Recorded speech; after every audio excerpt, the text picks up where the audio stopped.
আসসালামু আলাইকুম। অনেক দিন পরে দেখেন আজকে কিন্তু দুপুরের খাবার নিয়ে বসে পড়লাম। তো অনেক দিন আমার এই পেজটাতে ভিডিও দেওয়া হয় না, যদিও রান্না কম বেশি করছি, বাট একটু ব্যস্ততার কারণে বিজনেস নিয়ে একটু ব্যস্তই ছিলাম।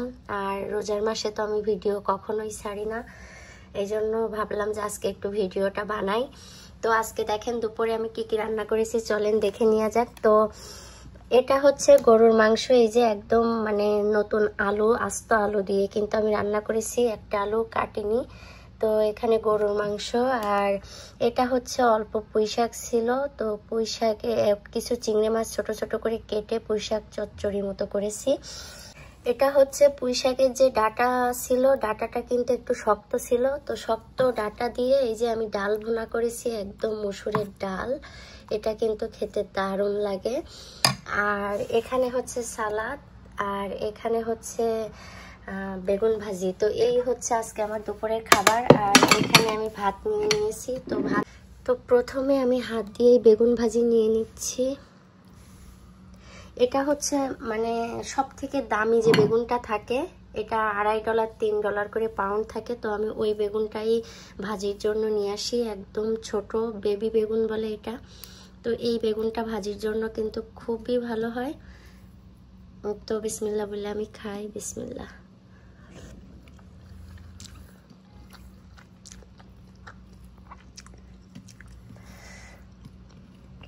অনেকেই আমাকে বলে যে ভিডিও দেন না কেন। আসলে রোজার মাসে আমি ভিডিও দিতে পছন্দ করি না, এই জন্য দেওয়া হয়নি। তো আজকের খাবার কেমন হলো অবশ্যই জানাবেন। তো বেগুন ভাজিটা দিয়ে খেয়ে ফিরে আসছি। আচ্ছা, তো বেগুন ভাজিটার সাথে আমি একটু আজকে এই পুঁইশাকটা যে টেস্টি হবে দেখেই কিন্তু বোঝা যাচ্ছে যে অনেক টেস্টি হবে। একদম অল্প করে কয়েক পিস নিয়ে এসেছিলাম। তো বেগুন ভাজির সাথে কিন্তু ডালটা দিয়ে দারুণ লাগতো, ডালটা দিয়ে মাখিয়ে বেগুন ভাজি দিয়ে কেটে কেটে খেতে খুবই টেস্ট লাগতো। তো নো প্রবলেম, এখন আমি পুঁইশাকটা দিয়ে খাবো।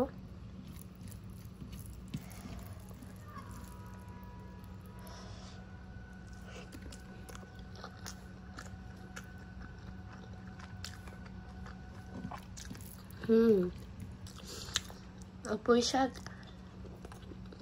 পছন্দ নাই এমন কোনো মানুষ নাই। একটু বেগুন ভাজি নিয়ে নিই পুঁইশাকের সাথে।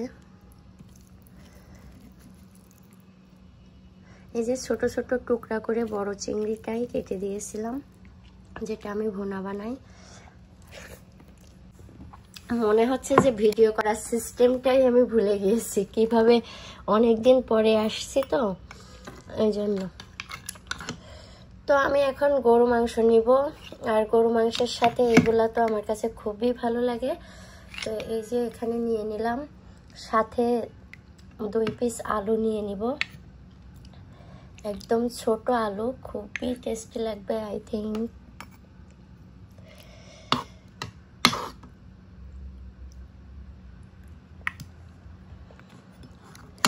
তো দেখেন এর মধ্যে হাড়ের মাংস।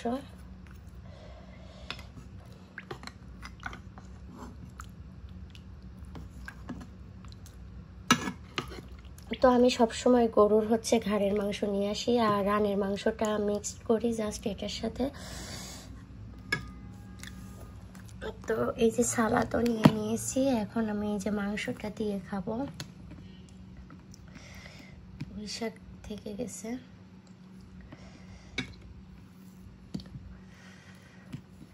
একদম গরম গরম এখন রান্না করলাম।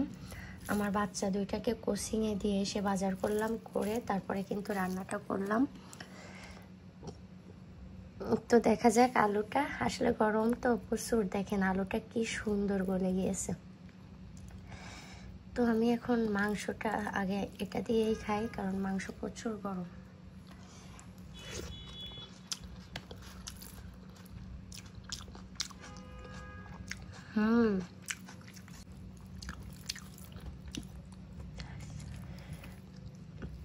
মাংসটাও দেখেন কি সুন্দর গলে গিয়েছে।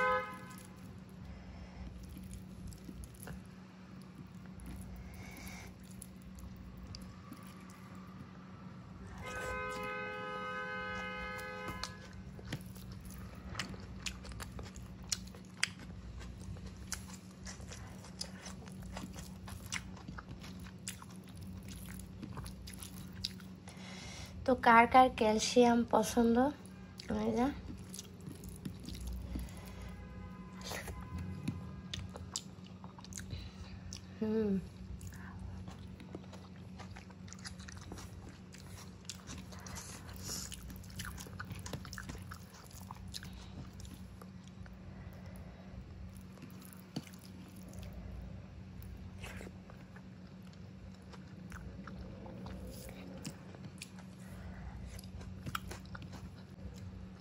তো এখন একটু ডাল দিয়ে দেখেন, ডালের কালারটা মারাত্মক হয়েছে। আসলে এনেছিলাম পুঁই শাকটা হচ্ছে এই যে এইভাবে চচ্চড়ি করার জন্য, তারপরে দেখলাম যে পুঁই শাকের ডাটা অনেক শক্ত, এই জন্য ভাবলাম যে আর একটা তরকারি বানিয়ে ফেলি, তাই ডালটা রান্না করে নিলাম। আসলে রান্নাটা মনের ইচ্ছা সম্পূর্ণ, মনটা চাইলে কিন্তু অনেক সহজেই অনেক কম সময়ে রান্নাটা করা যায়, আর যখন মন চায় না তখন সারাদিনেও কিন্তু রান্না করতে ইচ্ছা করে না। তো এখন আমি রান্নার পিছনে সময় কম দিই, আমার বিজনেসের পিছনে একটু বেশি দিই, এই জন্য দেখবেন যে খুব কমই আমি ভিডিও বানাবো।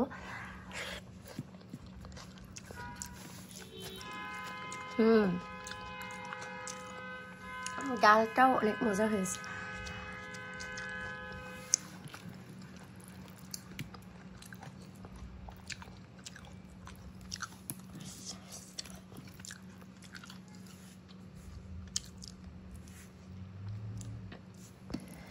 তো আমি ভিডিওটা শেষ করে তারপরে কিন্তু মজা করে বসে বসে খাবো। তো কেমন হলো আজকে অবশ্যই জানাবেন, আর আমার ভিডিও ভালো লাগলে অবশ্যই সাথে থাকবেন। তো আল্লাহ হাফেজ সবাইকে।